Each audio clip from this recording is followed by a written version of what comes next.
हे मेरे प्रिय भक्त, ध्यान से सुन, क्योंकि यह वचन मैं तुझे भय देने के लिए नहीं बल्कि जगाने के लिए कह रहा हूं। यह संसार केवल कर्मों से नहीं चलता, यहाँ वाणी भी चलती है। यहाँ आशीर्वाद भी भाग्य बनाता है और श्राप भी दिशा बदल देता है। तू कहता है कि मैं परिश्रम करता हूं, फिर भी जीवन उलझता जा रहा है। तू कहता है कि बिना कारण मन भारी रहता है। तू कहता है कि सब कुछ होते हुए भी भीतर से टूटता जा रहा हूं। तो हे प्रिय भक्त, एक क्षण रुक, अपनी सांस को स्थिर कर और मुझ शिव की बात को हृदय में उतार। क्योंकि कभी कभी दुख कर्मों से नहीं, किसी की पीड़ा भरी वाणी से आता है, किसी की आह से आता है, किसी की टूटी हुई उम्मीद से आता है। और जब किसी का हृदय अत्यंत पीड़ा में होता है और उसकी वाणी तुझसे टकराती है, तो वह वाणी श्राप बन जाती है, चाहे जानबूझकर दी गई हो या अनजाने में।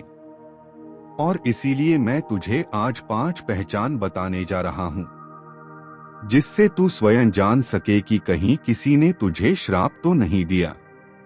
पहली पहचान यह है कि तेरे जीवन में अचानक सब कुछ उल्टा होने लगता है। बिना कारण काम बिगड़ने लगते हैं। जो काम वर्षों से सहज हो रहा था, वही काम अटकने लगता है। तू बार बार सही निर्णय लेता है, फिर भी परिणाम विपरीत आते हैं। जैसे कोई अदृश्य शक्ति तुझे पीछे खींच रही हो, जैसे तेरे प्रयासों के आगे कोई दीवार खड़ी हो गई हो। यह केवल भाग्य का खेल नहीं होता, यह संकेत होता है कि तेरी ऊर्जा पर किसी की नकारात्मक वाणी का भार आ गया है। क्योंकि श्राप सबसे पहले कर्म के फल को भ्रमित करता है। दूसरी पहचान यह है कि तेरा मन बिना कारण अशांत रहने लगता है। तू सोना चाहता है पर नींद नहीं आती। तू हंसना चाहता है पर हंसी खोखली लगती है। तू भीड़ में होता है, फिर भी अकेलापन तुझे घेर लेता है। ध्यान रखना भक्त, जब श्राप सक्रिय होता है तो वह मन की शांति को खा जाता है। क्योंकि मन ही वह द्वार है जहां से ऊर्जा भीतर प्रवेश करती है। और जब मन कमजोर होता है तो नकारात्मकता आसानी से प्रवेश कर जाती है। तीसरी पहचान यह है कि तुझे बार बार अपमान, तिरस्कार और अस्वीकार का अनुभव होने लगता है। लोग बिना कारण तुझसे कठोर व्यवहार करने लगते हैं। तेरे अपने भी तेरी बातों को हल्के में लेने लगते हैं। तू जो कहता है उसे कोई सुनता नहीं, क्योंकि श्राप व्यक्ति के तेज को ढक देता है, उसके आत्मबल को धुंधला कर देता है। चौथी पहचान यह है कि तेरे जीवन में संबंध टूटने लगते हैं। बिना बड़े कारण के मित्र दूर हो जाते हैं। परिवार में गलतफहमियां बढ़ जाती हैं। प्रेम में दूरी आ जाती है। क्योंकि श्राप सबसे पहले संबंधों में दरार डालता है, ताकि व्यक्ति भीतर से कमजोर हो जाए। और पांचवी पहचान यह है कि तुझे स्वयं पर ही संदेह होने लगता है। तू जो पहले आत्मविश्वास से करता था, अब उसमें डर लगता है। तू बार बार अपने ही निर्णयों पर प्रश्न करता है।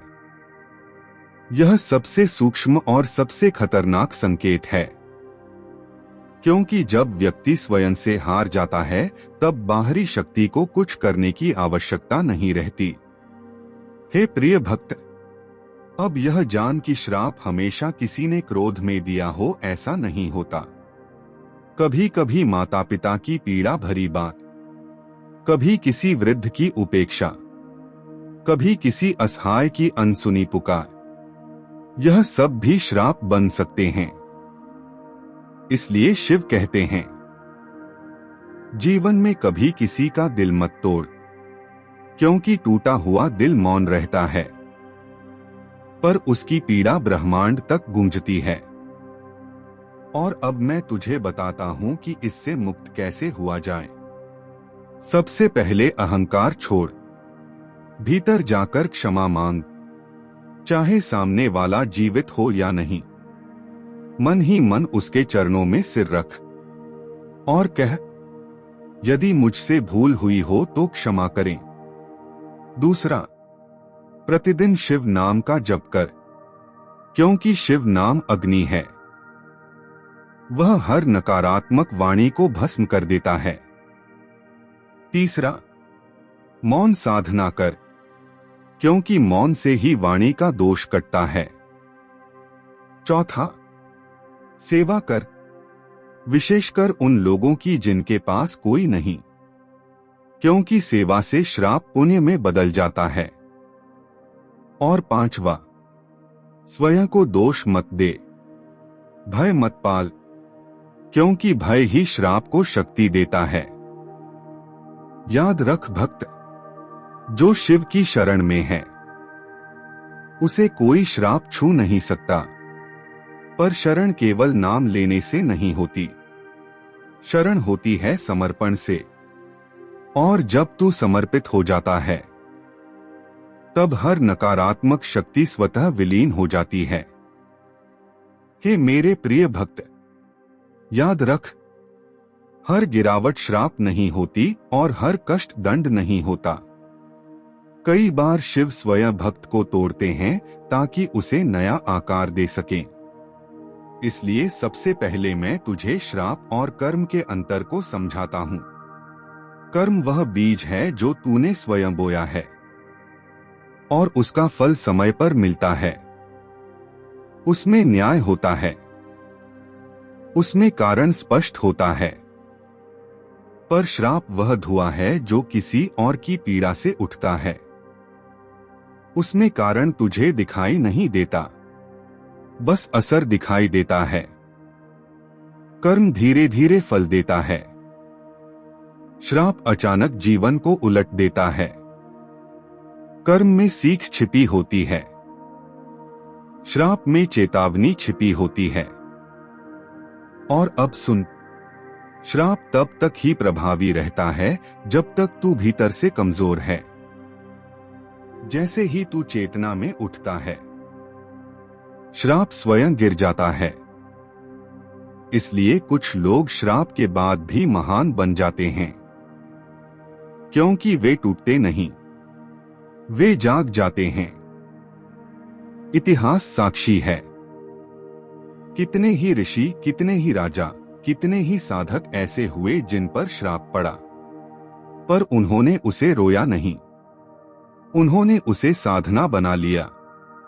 और अब मैं तुझे बताता हूं कि श्राप कब निष्क्रिय होने लगता है। जब तू किसी को दोष देना छोड़ देता है, जब तू यह स्वीकार कर लेता है कि जो हो रहा है वह मुझे भीतर से मजबूत करने आया है, उसी क्षण श्राप की जड़ हिलने लगती है, क्योंकि श्राप अहंकार से चिपकता है, समर्पण से नहीं। दूसरी बात, जब तू नियमित रूप से शिव का स्मरण करता है, केवल मांगने के लिए नहीं बल्कि कृतज्ञता के लिए, तब श्राप की ऊर्जा गलने लगती है, क्योंकि कृतज्ञ मन पर नकारात्मक वाणी टिक नहीं पाती।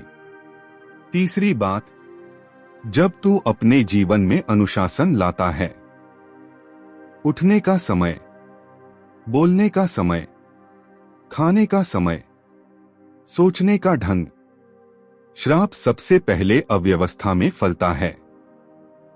व्यवस्था आते ही वह घुटने टेक देता है। और चौथी बात, जब तू दूसरों को आशीर्वाद देना शुरू करता है। हाँ भक्त, श्राप का सबसे बड़ा उपचार है आशीर्वाद। जो व्यक्ति दुख में भी दूसरों का भला सोच ले, उस पर कोई नकारात्मक शक्ति टिक नहीं सकती। अब सुन, कुछ श्राप ऐसे भी होते हैं जो पीढ़ियों तक चलते हैं। इन्हें तुम पितृदोष कहते हो, पर मैं तुझे भयभीत नहीं कर रहा, क्योंकि उनका समाधान भी शिव के पास है। जब घर में बिना कारण कलह हो, धन आते ही रुक जाए, संतान होकर भी वंश का सुख न मिले, तो समझ कि किसी पूर्वज की पीड़ा अभी शांत नहीं हुई। ऐसे में रोना नहीं, बल्कि दीप जलाना है, जल चढ़ाना है और कहना है कि जिन्होंने हमें जन्म दिया, यदि आपसे या आपके कारण किसी को कष्ट हुआ हो तो हम क्षमा मांगते हैं। और जब यह भाव सच्चा होता है तो पीढ़ियों का बोझ भी हल्का हो जाता है। अब मैं तुझे वह सत्य बताता हूं जिसे बहुत कम लोग जानते हैं। हर श्राप तोड़ने के लिए मंत्र आवश्यक नहीं, कभी कभी चरित्र ही मंत्र बन जाता है। जब तू सत्य बोलने लगता है, जब तू छल छोड़ देता है, जब तू क्रोध को साध लेता है, तब तू स्वयं एक चलता फिरता कवच बन जाता है। और अब अंतिम रहस्य सुन।